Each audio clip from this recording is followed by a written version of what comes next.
Hey, everybody, and welcome back to Coffin Talk Interviews with the Living, a weekly podcast that explores how our views on death affect the way we live our life. This week, I have one of the oldest new friends in the whole world back in my life and on my podcast, and I could not be more excited. I actually literally lost sleep thinking about the rambling intro I'm about to give to you, the audience of Coffin Talk. What makes my guest, Matt Kolsky, peculiar to me is he's the only best friend I've ever had where there was no falling out and no reason why we stopped hanging out every day. I actually don't know why. I can't remember. I know he moved and I got new jobs and a bunch of other stuff, but literally this guy and I spent I think every single day of our lives together for probably 2 years. And he was introduced to me by one of the greatest people I've ever known, who unfortunately passed away in his 30s. So that makes me like Matt even more because he's like a legacy contact through this mutual friend. So now I'm going to brag about his career because I think one of the coolest things is when we met and we're becoming friends, he was struggling to break into the radio industry and I was struggling to break into the publishing and book writing industry. And here we are, I think 15 years later, 10, and he had a fantastic career in radio broadcasting. It could still be going on, but he is doing what I am pretty much doing with novel writing, which is walking away when the walking away is good. So we'll get into that. I'll ask him his opinion instead of talking over him. But I just do want to say, this guy is the real deal. He was on KNBR Sports Radio, one of the most famous Bay Area radio stations. He was on other stations too, but that's the one that when I was listening to him and heard him on the radio regularly, I was like, oh my God, this totally cool guy who I actually know really well is on the radio. And then finally, one last thing, I'm going to read his bio because he did write stuff and he's very funny. Matt Kolsky has been playing his trade, speaking extemporaneously into a microphone about frivolous things for more than 20 years on Bay Area sports radio, via podcasts, and in the kitchen to his long-suffering wife, who tolerates it as long as he has dinner on the table when she gets home from her real job. He has 2 kids, quality to be determined, and a beautiful, loving, very good girl dog named Luna. Be sure to check out his podcast, The Toy Department. I'm a huge fan of it. There will be a link in the notes, and I'll probably ask him a lot about it. And it's available everywhere you get podcasts. You guys know the drill. So anyway, Matt, that was enough of me talking. How are you? You can talk for a little bit, and then we'll get into the interview. Okay. Any nitpicks? Any quibbles? No, I just don't want to cry before we even start having the conversation. But I am. Here we go. The mutual friend you talked about is obviously someone very important to me as well. Yeah. And that will always make our relationship important to me. I think about him all the time, but I cannot really talk about him without crying still. And we are 8 years out. This is a good start for Coffin Talk. Yeah. I apologize for swearing. I already violated. I'm supposed to be a radio professional, but my emotions got the better of me. Okay. I'm back. All right. So I would say the most interesting thing you said, and I totally agree, is we did spend, I couldn't give you, if you say 2 years, I trust you. But some extended amount of time hanging out almost every day. And you are correct that we definitely never had a falling out. No. I can say that for sure. And I also have no specific recollection of, and I couldn't even tell you if it tailed off over a period of time or if we saw each other, 700 out of 707 days and then never again. Yeah. And I'm not sure which various life events led to this, but what I can say for certain is that it was certainly a matter of mutual, or at least one of us having significant life changes that made it difficult, and both of us probably are not as good with keeping in touch with people as we want to be, and that's how it happens. All accurate, because yeah, neither of us, and having heard you say it, have anything but the fondest possible feelings for each other. And I too am glad we've reconnected. And it makes me think: have you not been getting Christmas cards from me? Because you must just be a lost alumni. Like I've spent my life trying to become a Pomona College lost alumni because I just don't want to get their mail. But I've been like reached out to by former classmates, being like, do you understand? Do you know you're a lost alumni right now? Anyway, so you're in the lost alumni category. I don't know how I lost track of your address, but we're gonna have to solve that here. Sweet. Because if you like my bio, the Christmas card is just like twice as long and includes information about the kids. Oh, I can't wait. And also on another note, just because as I was reading your bio, your dog Ozzy was one of my favorite dogs. Like, yeah. In the whole history of dogs, and you know what's crazy? When you went home, so that's right. You were one of the many, but for a period, by far my best Aussie caretaker. And I don't want to take credit for anything in your life, but I feel like you eventually acquired a dog of your own, 100%. Potentially inspired partially by no, it was for Ozzy. You were the gateway drug to my first of now consecutive dogs for the rest of my life. I mean, seriously. Yeah. That makes me really happy. And with Ozzy lasted till just a few years ago. Oh, that's good. Incredibly. He lived to 16 years old. Oh, that's great. Yeah. So, right. I guess, it's your podcast, so I don't know where we want to start, but I think the things you mentioned, I'm happy to answer all of them. Yeah, no, I think another thing I wanted to say that's very nice is I was thinking that period was full of uncertainty, and at the time it felt like traumatic and like hard, but now I realize that that's actually the sweet spot of life. Like the very sweetest part of life is the part where you're uncertain but you're pursuing goals. So it's also like in my head, I'm like, if someone gave me a time machine, that actually is one of like my top 5 places I would go back to. And I don't, because we both have kids, I'm going to skirt over like all of the activities we would do.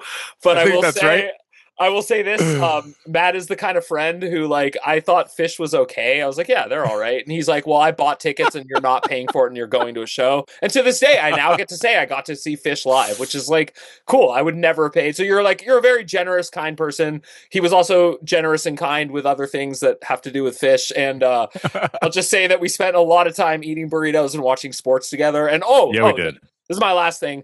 You're the only other person I have in my life who is male, can actually cry and express feelings like missing a deceased friend and love sports. Yeah. Like it's the weirdest combo. And I think you and I are like seriously in like a very small Venn diagram of those two things. Yeah. Weirdly, I feel like I have sort of, my accumulated friends of a lifetime who are now scattered all over the world.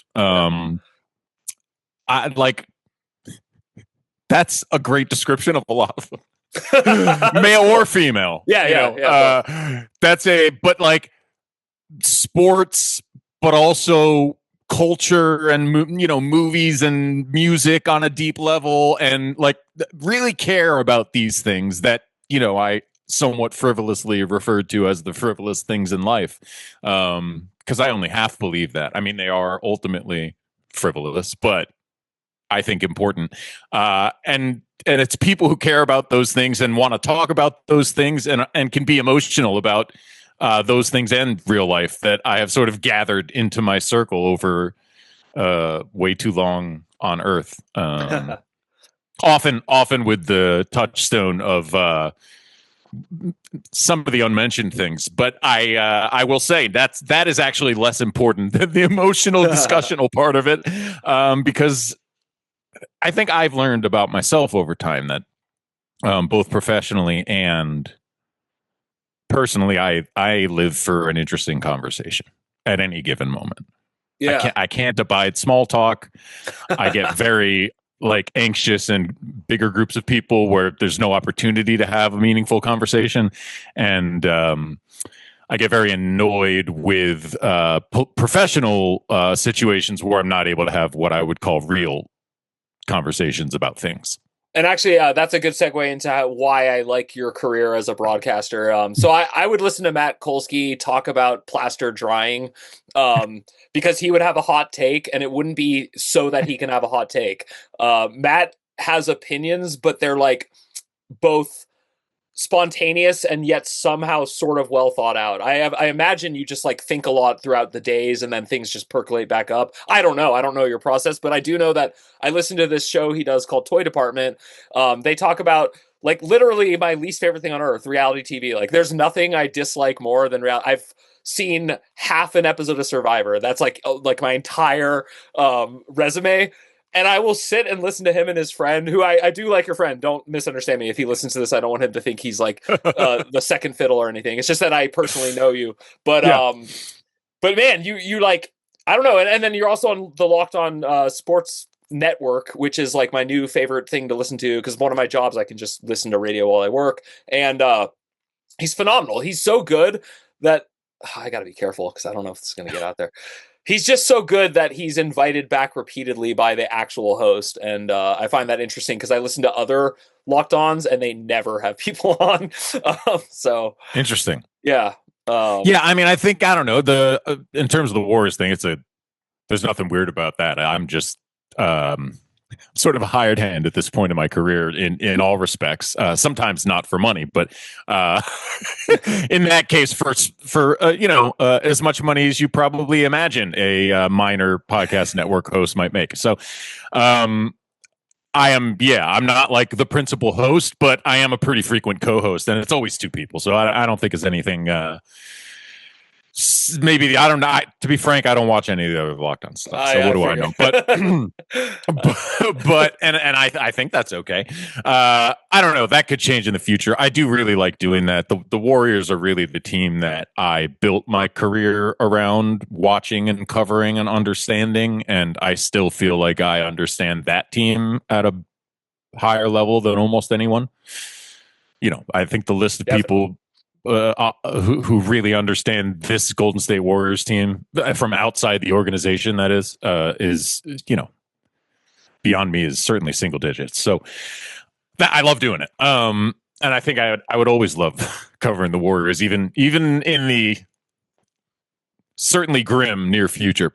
Well, and you came up with Steph Curry. I mean, like you actually, I really did. Yeah. So. My career of talking into microphones for specifically Bay Area audiences almost exactly mirrors the career of Steph Curry. I was on board from the beginning. I was a Draymond Green fan at Michigan State. So like I just have a lot, and Clay, and even so Clay is my favorite of the three. So me too. It's obviously that's sort of been my career's work to the extent that I had a career's work, and it's been so long now, 15, 16 years. Well, can I ask you, covering them? I would love, I mean, this is one of I very rarely plan questions, but there is one. I am a radiophile. I have been my whole life.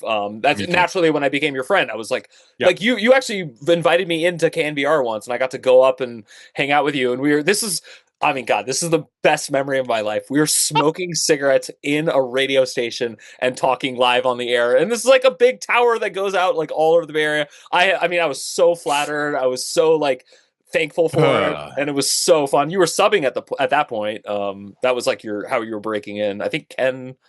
I wish I could remember who it was. But anyway, my question for you is: if it was cigarettes, it was Sports Byline, by the way. Okay. Is radio... If anyone was smoking cigarettes, it was Sports Byline. And shout out to another somewhat recently deceased person, Jerry Burke, who was the producer that led most of the bad behavior at Sports Byline I was Radio about at that to time. Ask you his name. I remember him very well. He was a lovely, lovely guy, but like many people in the radio business, a troubled man. But I loved him, and rest in peace, Jerry. So I guess I wasn't sure if we should talk about death and dying first or second. So I think I'm going to shelve that and keep the radio talk because I love radio, and I'm assuming people who listen to podcasts like sort of like radio. But that's kind of my question is, first of all, up until this minute, I have not seen you in years. The last time was at the Goldie Games a year after our friend passed away, and wow. And that's when your future wife broke her ankle, I believe. That is correct. It was a very traumatic day for a million reasons. Yes, it was. I was about to meet her too, and then like she literally broke her ankle, and I didn't even get to meet her. She was about to meet so many people. Yeah, and she was so pregnant.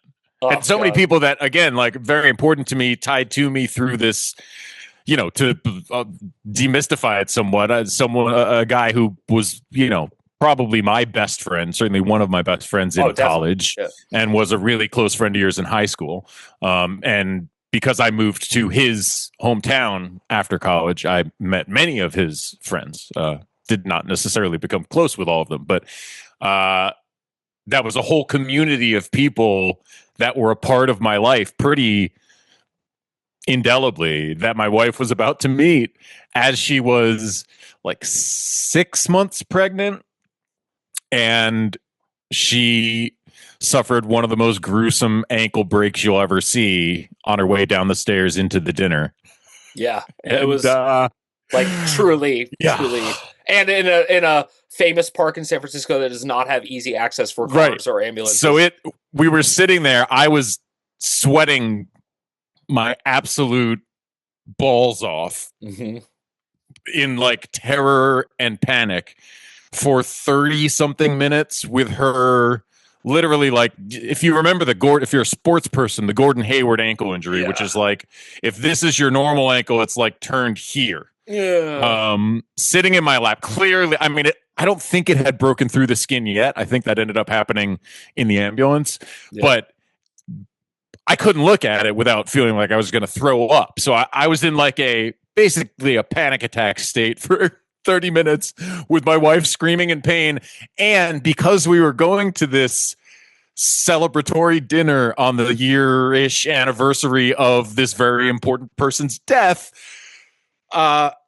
many of the people who had arrived before us had already been not overserved, but well served, if you Yeah. will. Yeah. And so it was a series of somewhat intoxicated people coming up, giving their medical opinion Oh on an ankle God. that it just so clearly needed the hospital as soon as possible. You know what I mean? Like, no one could say anything that would make any difference other than that ankle needs to be in a hospital immediately. But everyone was like, elevate it here, try this, do that, and just like, we should brace it with this thing. Like, just stay away, please.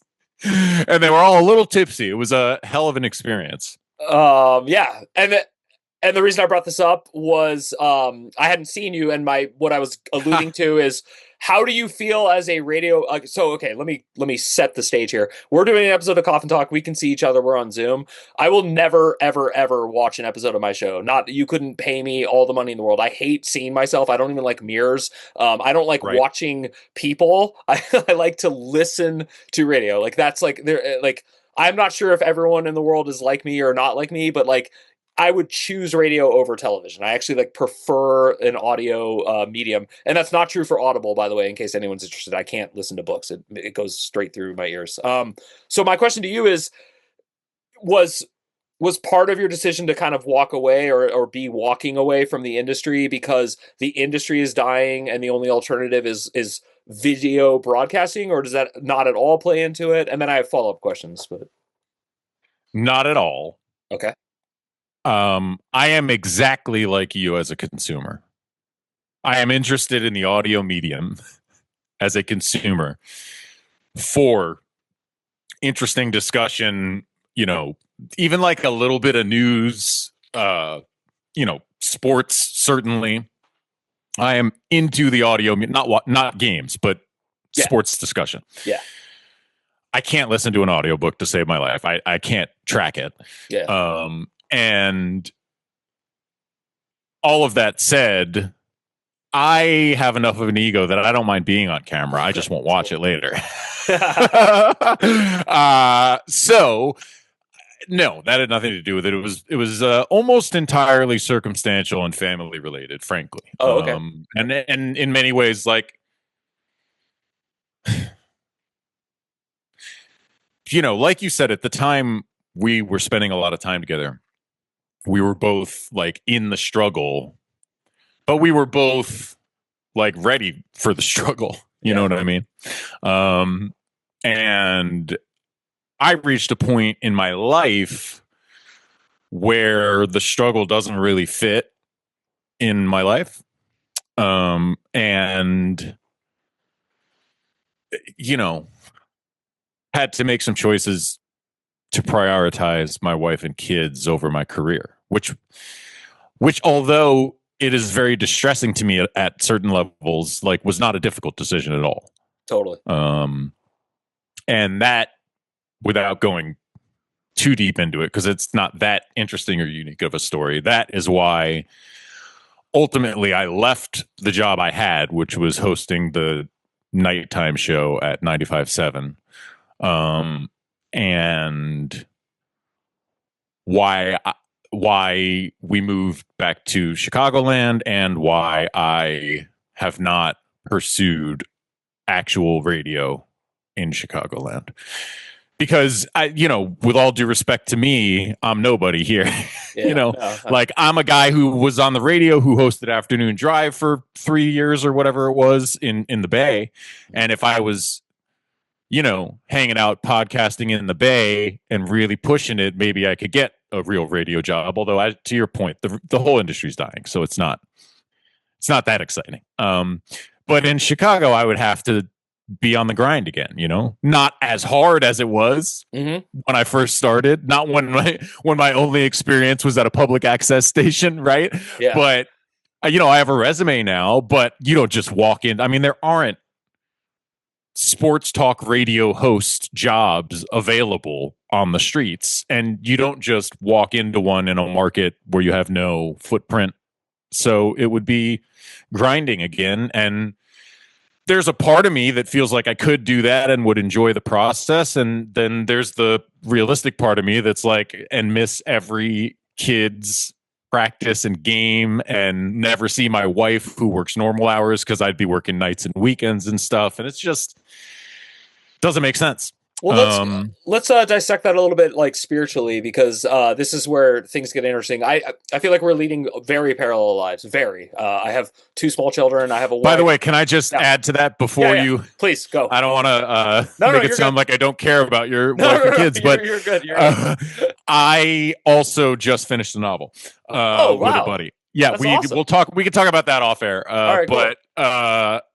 Even it makes us even more alike, I think, in a hilarious way. No, that's incredible. And I somehow bumbled into doing a podcast for 4 years straight now. Exactly. With literally, I've never missed a week, like not once. Which makes you a more professional podcaster, really, than I am, hilariously. And now I'm the writer, I guess. No, that's like actually hilarious. But it does. The parallel part too is that it's not that like guilt is what is driving me to work less and spend more time with my family. It's actually like a spiritual evolution of me. It's like a real from the ground up, like a good feeling, but it's also scares the hell out of my ego. Like the 20-year-old in me, like, that's just like, no. We said we were going to do this and we were going to get this much attention for it. And then we were going to be known for this and our legacy would, and it's like that voice is not loud, but it's still buzzing. So I'm curious for you, like, because you alluded to it. You said there's like moments, do you talk to yourself in those moments? Like, do you talk yourself down? Do you have a God or a higher power you talk to? Like, what is beyond the mind and the body going on in those moments? Hi, everybody. This is Mike Oppenheim, the host of Coffin Talk, the show you're currently listening to, and I'm interrupting to ask you if you would mind doing me a favor and subscribing to my online publication called You Are Here on Substack. It features weekly essays. I also have fiction, and of course there are links to the podcast and all the bonus episodes. It's completely free, and I would love your support. So please head over to mikeyop.com, that's MIKEYOPP.com, and sign up today. Thank you. Bye.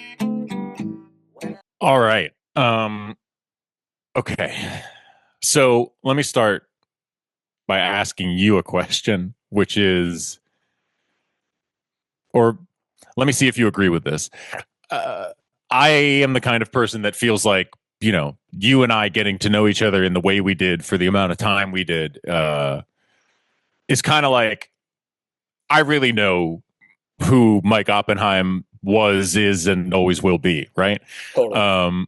And I would say you probably, and have so far evidenced in this conversation, have the same sort of understanding of who I am inside. We've talked about a lot of stuff. And I think it's predictable, knowing the two of us, that you would be handling the process better than me. And I think you probably are.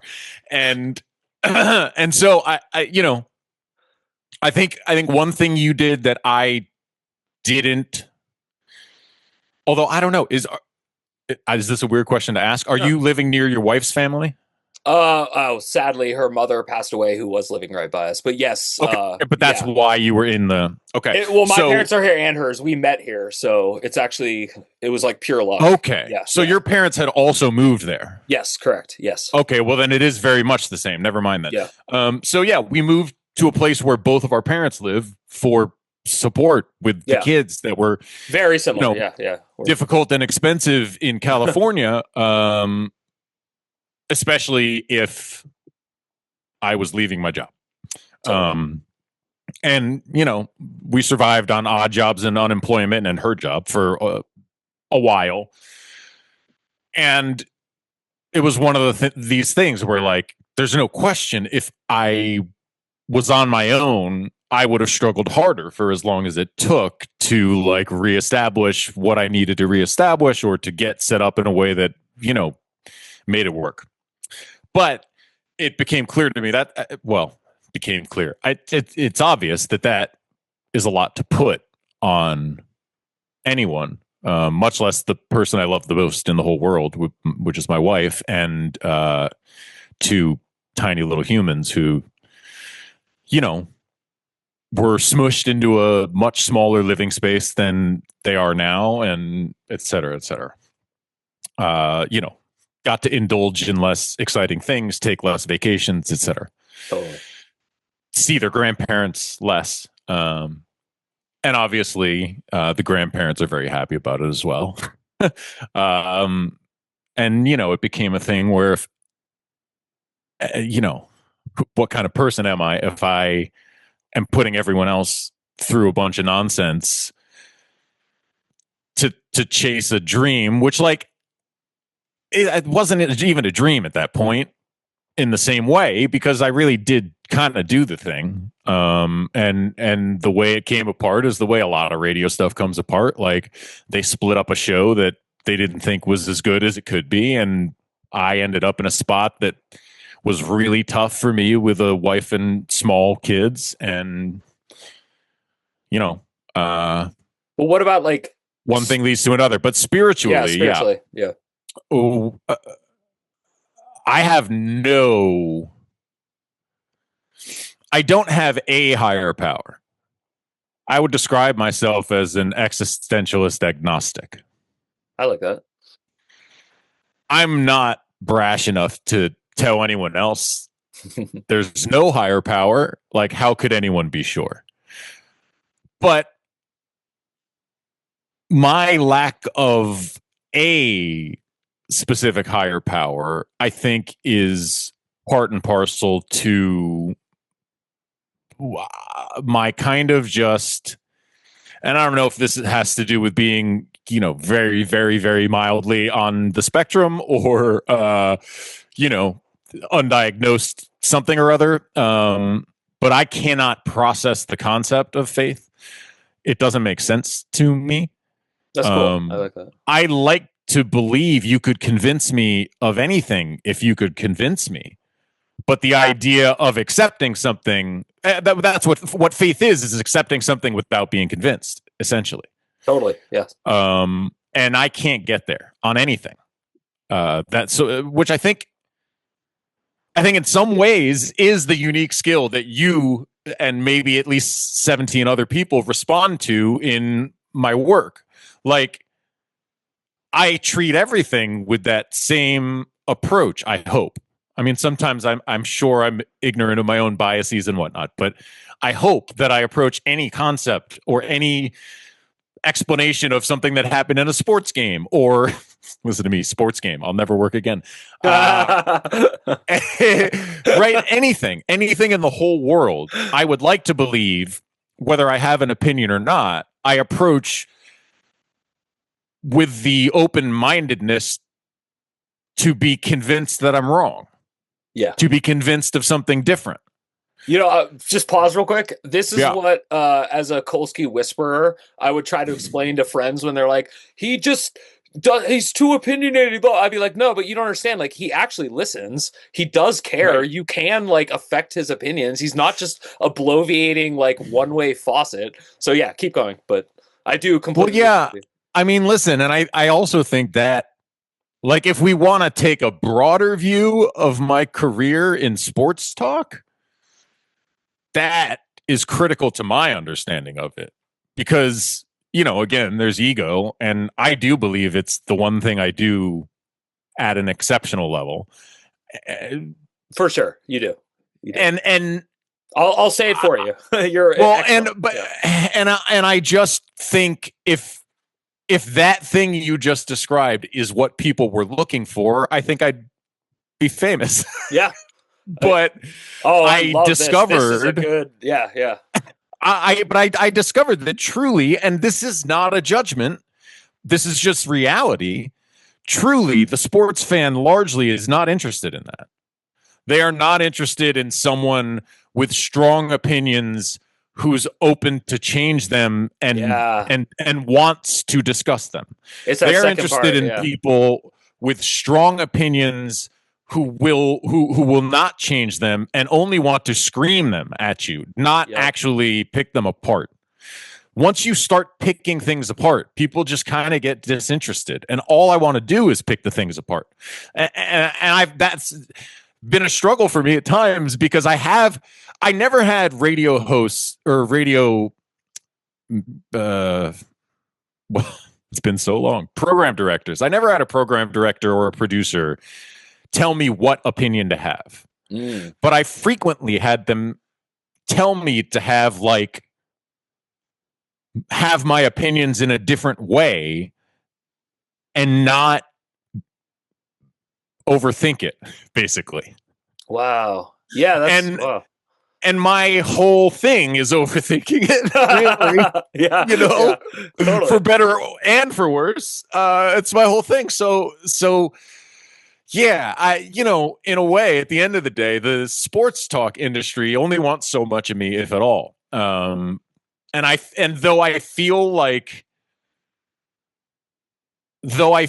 maybe there are more people like us who want to hear that kind of conversation, because it's also the conversation I seek when I'm listening to stuff, right? Definitely. And there must be more people like us, and there's probably a good way to put together something to find those people and gain an audience. But again, I just feel like at this point in my life, I'm not that guy. I'm not the guy who finds the audience. Yeah. I'm best suited, and that's really what you see with the two things I'm doing that at least you enjoy, with Locked On Warriors and the toy department. I mean, obviously the toy department, I upload the literal file and type in some words to post it onto the internet. But fundamentally, in both of those things, I'm just kind of showing up prepared and then telling people and then having the most interesting discussion I think I can about something. All right, so hold on. I gotta pause you because you're making a lot of good points, and I want to dissect some of them. So I'm gonna hang on to the one that I really want to talk about, which is I'll bring up later.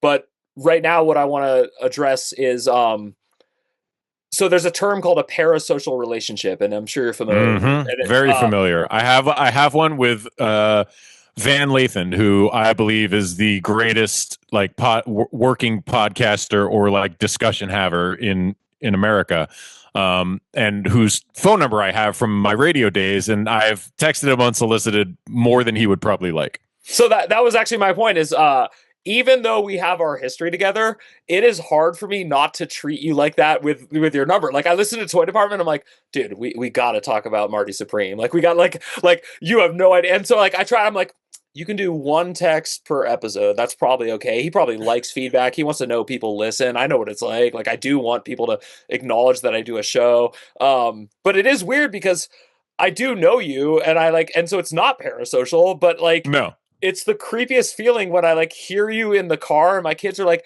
listen to the man on the radio. I'm like, that's not the man. That's my friend. It's I have that with Bob Fitzgerald. Okay, cool. Yeah. Bob and I worked together for years. I have house sat for him. My children have dined with him on multiple occasions. You know what I'm saying? We're legitimately good friends. And when I'm watching Warrior games, I have to be like, I'll text him like at most twice, you know? Yeah. And like if it's like halftime or something, maybe he'll respond a couple times, and like then it doesn't. The extras don't count. But like two separate occasions in a game, otherwise then it's the same feeling where I'm like, okay, but he's doing his job, and like this is not really. He shouldn't be talking to me. This isn't right.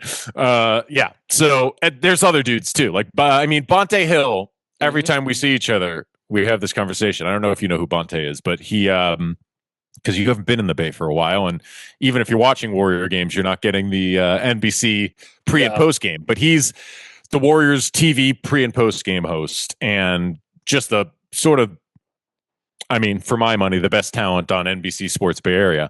And you can tell him I said it, but we're like actually really close, and we met originally when I was like, maybe I had just started doing updates at KNBR, and he was like a promotions intern or something like crazy. that. Yeah. Or like a part-time promotions worker.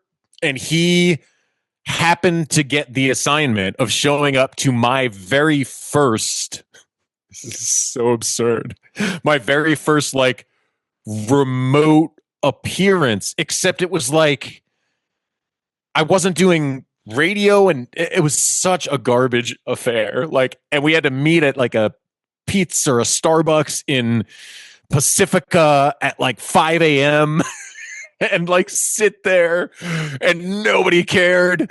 And so it was just me and Bonte like talking about sports and hanging out for a few hours while I got money for God knows what. Like it was a paid appearance. It made no sense. Well, that actually, the very first thing like that. That's part of why radio is dying, by the way. Okay, no, that's as someone who, like, again, I've listened to like Mike O'Mara, for example, like talk about like in the heyday of the Morning Zoo, and then like doing those appearances in his 60s and having people like, do I remember you? So that segues back to what the main thing I want to talk about, which is you said something that my wife has heard me say like too many times to count, which is like, if people liked what I did, I would be phenomenally successful. So even though you tell me I'm talented and you tell me that I should keep pursuing my goals, you have to understand that there is a real feedback loop. And I really don't think there is an audience for what I do, which is I overthink, overanalyze, make fun of myself. You know what I mean? Like we have our unique like things, and I do have a small and great following. And thank you to those of you who are listening and to everyone who's on my Substack. Like, and it does feel good and it does pay some bills, but it is certainly not paying the bill. My wife is paying the bill. That's right. So we're in a parallel situation, and it's not embarrassing, but it is like the hustle is really not worth it anymore. But the question I wanted to ask you was actually, did it ever matter if you were popular, or did it only matter if you had the sustainable career? Like, was either one more important than the other? Because they're really different, and the younger generations see them very differently. You know what's interesting about me, and maybe I didn't know this back in the day, but I certainly know it now. Honestly, totally honestly, the only thing about like doing if I was to say what I do is I have interesting, worthwhile conversations about things with interesting people, right? That's my ideal. Like that's what I do, whether it's sports or music or movies or TV or anything else other than like politics and the news, because I don't want to talk about that for a living. But if I could just pay the bills and live the life I wanted to live, full stop. That's it. I couldn't care less who's listening. You could tell me no one's listening. But if I got to, it's the conversation that I'm in it for. I really, like, at some time, maybe I cared if people knew who I was. I'll tell you, I never enjoyed any sort of nice things people say. So that never was there was never a time when I really enjoyed. It's not that I didn't like it. But over the time I was in the Bay Area, when I was really on the radio, maybe a couple times a month when I was out, when I was going out a couple times a month, maybe a couple times a month, someone would actually be like, hey, are you Matt Kolsky? Like, I recognize your voice. Yeah, for sure. And I like the idea of that, but I never enjoyed the experience. Wow, that we're so similar. That is like, yeah. I don't know what to say to that. Like, it is incredibly flattering. Yeah. And especially if someone in that situation, like, remembered something I had said or believed I had come up with a good idea, right? That's incredibly flattering, and not, as many people like to say, humbling, but flattering. And it's objectively nice. But yeah, I found the experiences like fraught with anxiety and like likely to let the person down. So it was never for that, but I do think to do this and to, it's like anything kind of, I think you have to at some level believe people ought to hear what you have to say, even if you don't have a deep care for the like popularity of the thing. I talk out loud into a mic, and like fundamentally I think, yeah, I do believe people should hear what I have to say if they're interested in the topic. I don't know. It's weird for me to reconcile that, because like, I guess there's a level at which I do want to be heard and I do want popularity, but there are times where I feel like, I would sit and do this with you for 6 hours a day, and to the exclusion of any other job, if someone just made that make my life work. Yeah. No, whether someone was listening or not, and we could find things to talk about. Do you, know what I'm saying? When you watch when I watch my two kids, I'm the second of two kids, right? And my second one, like, screams when she wants attention because I spend much more time on the first kid, which is pretty normal. And then I feel horrible, horrendous guilt because I'm like, oh, I'm the second kid. And then I go, oh, this is why you publish. This is why you do a podcast. This is why you put yourself out there. Is like, you clearly, according to yourself, didn't get enough attention as a kid. Yet my memories of childhood are nothing but warm. I actually love my parents. I think they were incredibly gifted and great parents. So I'm curious, do you ever wonder why you seek attention? Like, does it ever? Yeah. I'm born this way. Okay. I was the first kid and absolutely got more attention, 100%. And my first kid absolutely gets more attention. The upside of everything you said for child number 2, at least in our case, is she's wildly self-sufficient for her age. Totally. So we got that going for us. But yeah, I don't know.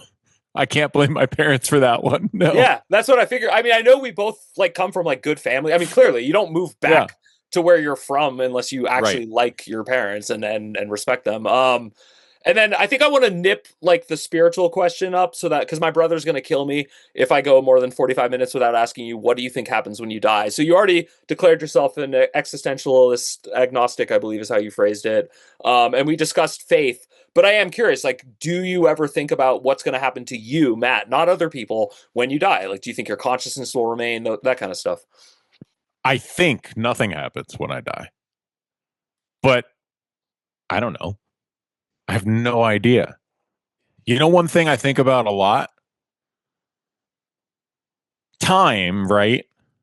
Time is essentially a human construct. Totally. And I think scientifically we've become very comfortable with the sort of warping in the length of experiencing time, right? Yeah. A minute can last an hour, sort of a thing. I think a lot about whether everyone's view of the afterlife comes true for them. I like that. In the very infinitesimal moment before they die, which then to them lasts forever, right? Yeah. That's very. I went to Pomona and I'm educated and articulated well. No, seriously, that's but I don't.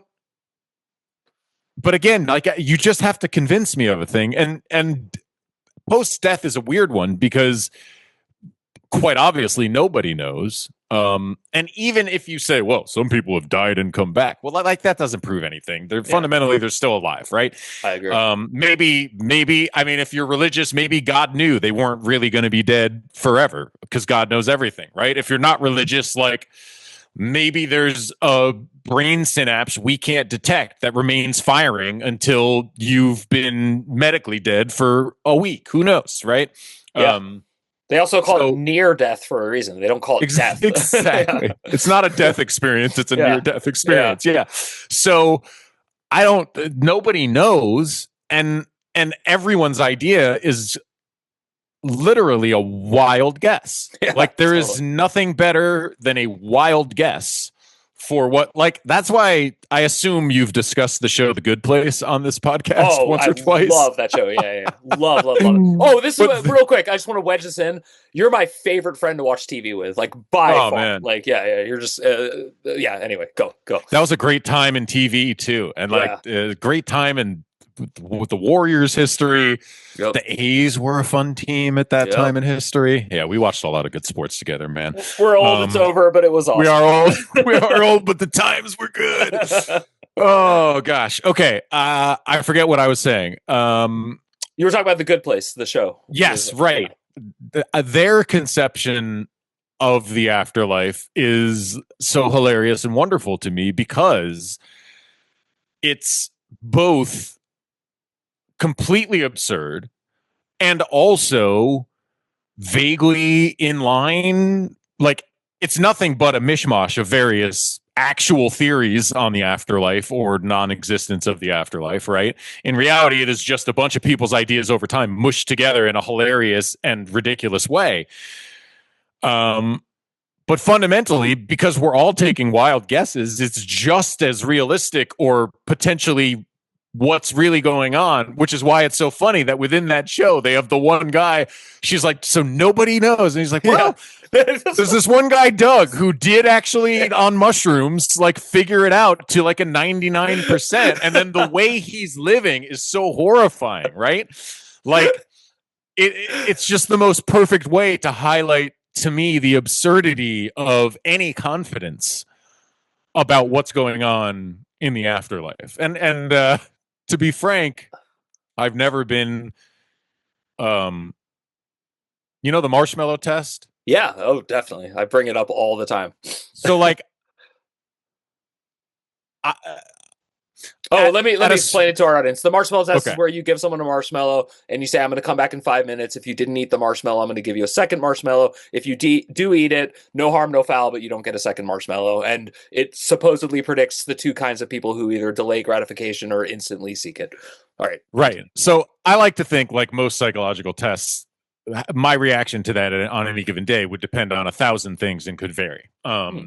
However, I have absolutely always been a person who, given the right circumstances, I'm hungry, haven't had a marshmallow in a while, would eat the first marshmallow with no regrets whatsoever immediately and say, yeah, I made the right decision and move on with my day. And because that's how my brain works, I can't even really give totally honest consideration to living a life dictated by the tiny possibility that one religion or another got it right. Yeah. That's great. That deeply satiates a lot of questions I wanted to ask you, actually, because that does encapsulate almost every direction that could go in. And before we segue to the part I've been dying. Real quick, hold on. Yeah. Before the segue. You said something earlier, which was like, oh man, I keep losing in the middle because I'm thinking of so many things during this conversation. We could do this for days.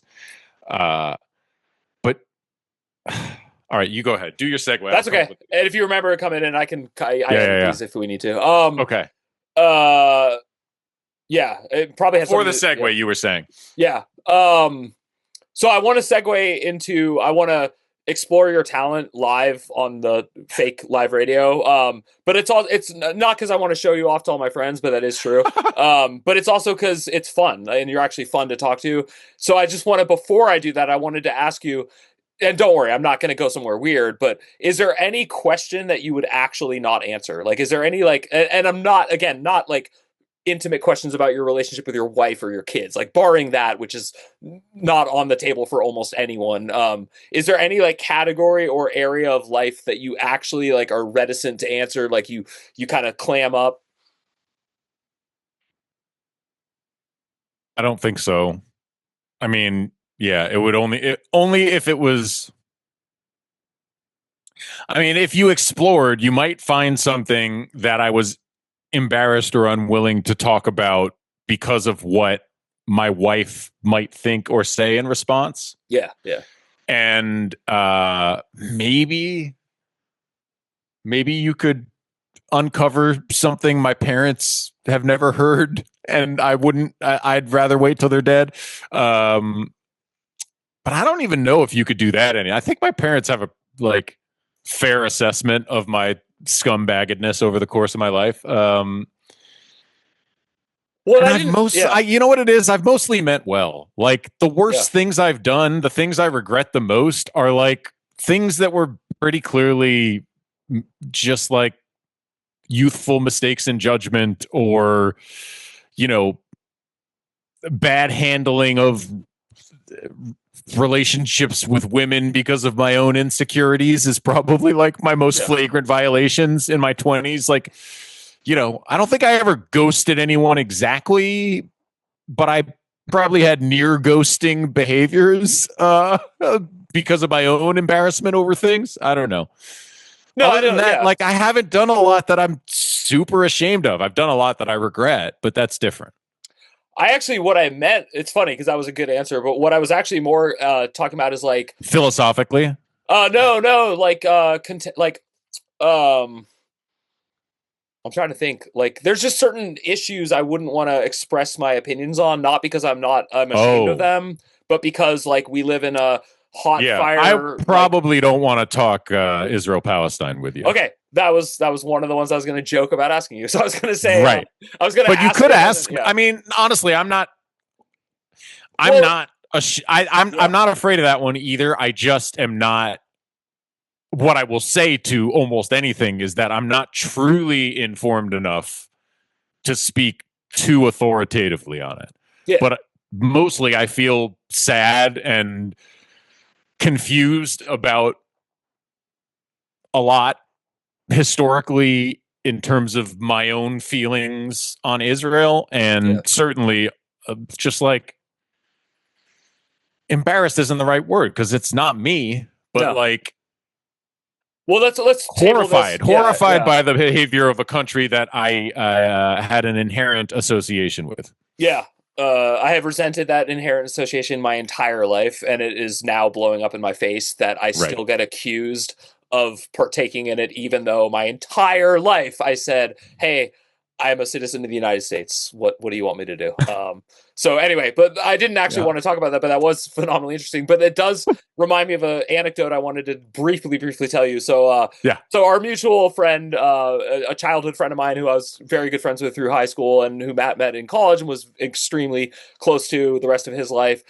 We all hung out a lot, and as he was dying, since I did hospice work and stuff, I would regularly fly out to visit him and stay at his apartment. And I guess I was kind of like a death doula. I basically was like, hey man, I know everyone's telling you to fight, but I can tell you don't want to fight. It's cool. I'm not going to like hate you. It's going to suck to lose you, blah, blah, blah. And then he in turn was helping me through the greatest trial of my life, which is my ex-wife absconded the country with my first child. I still deal with that every day, but again, he helped me a ton. He would keep reminding me I'm actually a good person. I don't deserve this. Like he was just a great guy. But the funniest thing he ever did is, so at that point in my life, I was divorced, and I had never once in my life ever dated a Jewish woman. And it wasn't anti-Semitic. It was just like, it never occurred. It never happened. And so I kept saying, I can't find people to date. And he's like, you just got to date Jewish women. Like, they like you. You're going to like them. You're going to get along. I'm like, I'm not really Jewish. I don't go to synagogue. I didn't even get bar mitzvah. It's going to be embarrassing and weird. So then one day I said, you really don't believe in the afterlife? He's like, no, this is just game over. I'm just going to die and that's it. And I was like, all right, well, do me a favor. If you do make it to the afterlife, can you send me a woman? And he gets this great goldsmith grin on his face and he goes, all right, but she's gonna be a Jew. And I was like, no. And he's like, yeah. He's like, I'm gonna die and I'm gonna send you Jews. God damn it. I am not joking, Matt. Oh. After he died, a month later, unsolicited, a Jewish girl hits on me on an app. And I don't know if you've ever been on apps, but it is impossible that this does not happen. I am not attractive enough. If you're not watching this, just know I am not the kind of guy who gets unsolicitedly approached on a dating app. Almost no man does, but you have to be like an Adonis to get that. So she approaches me. We date for a couple weeks. It didn't work out. Then I go to this group thing and I meet this other girl and she does not look Jewish. She does not appear Jewish. We go on a date and she's like, I'm Jewish. And I was like, okay, this is a little weird, but there's no way. Anyway, my wife, the love of my life, Jewish girl, came pretty similar circumstance. So he sent me 3 Jews and I took the bait and I ran and I've never been happier. Man, so, that's timely. Like that. Yeah. But it was that 3 Jews showed up. Yeah. And I love our friend, and he was a great guy. And even if it was a joke, and even if I'm making all this up, it just puts a good spot in my heart that I feel connected. And anytime I lose my S over Judaism, specifically with my wife, because she is like Jewish, I just like picture him just laughing, just like eating popcorn and hysterically laughing. Yeah. Well, yeah, man, that dude. He one of his favorite things was to torture his friends. Yeah, and like I don't know how to say that to strangers while also explaining he's like the kindest and most magnanimous and wonderful person I've ever known. Absolutely. But his absolute favorite thing was to torture his friends. You know, you were torturing me. My most popular Substack thing I ever wrote probably was a tribute I wrote to him, and you were the part that everyone liked the most. And I described the night of the murder mystery, the burrito party. And the it was not a murder mystery party, Mike. It was a burrito party, and that's I'm sure the basic idea of the content that was there. And I am not still angry about it, dude. But it's objectively funny, but I was legitimately angry. No, it was. So I said the only 2 people who were actually upset was this guy Matt. I describe you as like I say this is a Acerbic radio personality. And I'm like and me and like I mean I've never been more upset by our mutual friend and you were. I think you actually left. I think you walked outside. I did. I left. It was I left man. because the whole thing about this was he had moved so far away. He had moved to Fremont voluntarily, not like he didn't have. Anyway, whatever. Okay. And it was his way of getting us to Fremont was to pretend to have a murder mystery party, and like with assigned characters and whatnot, which he definitely knew was something that I would be very excited about, and to like play it up for a long time. And I think it was the first time he got me to go to Fremont, like several months after he'd moved there, because he was coming back to the actual Bear. That's mean. I don't want to be too mean to Fremont, but he was visiting me where I lived all the time. He was coming to San Francisco, etc. And I went all the way down there on like a night, had to drive to Fremont. Yeah. And then it was like a 6-foot burrito and a photograph station with murder mystery objects. And I was furious. He made us wait in like an ante room until everyone arrived, as if we were going to actually do it. Which That's is like right. And then and I did. Then he opened the door. Yeah, and it was like, just kidding, no party. And I did you justice in this piece. I actually wrote him like, and the meanest thing was that all of us had to drive really far, but this guy actually worked like nights and like moved mountains to like make it and like So there was so much that went into it, and even like in retrospect, I was furious at the time, so it didn't matter. But in retrospect, it was a very well-stocked murder mystery photo booth. So you definitely could have posted the pics to pretend you were at a murder mystery party. Everybody was dressed up. Oh man. Yeah.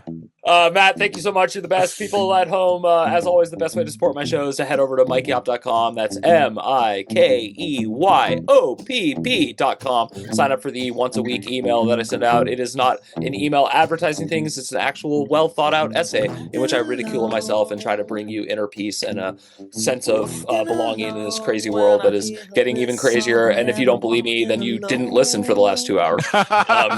You were doing so. You were looking at your phone and pretending. You're too screening it.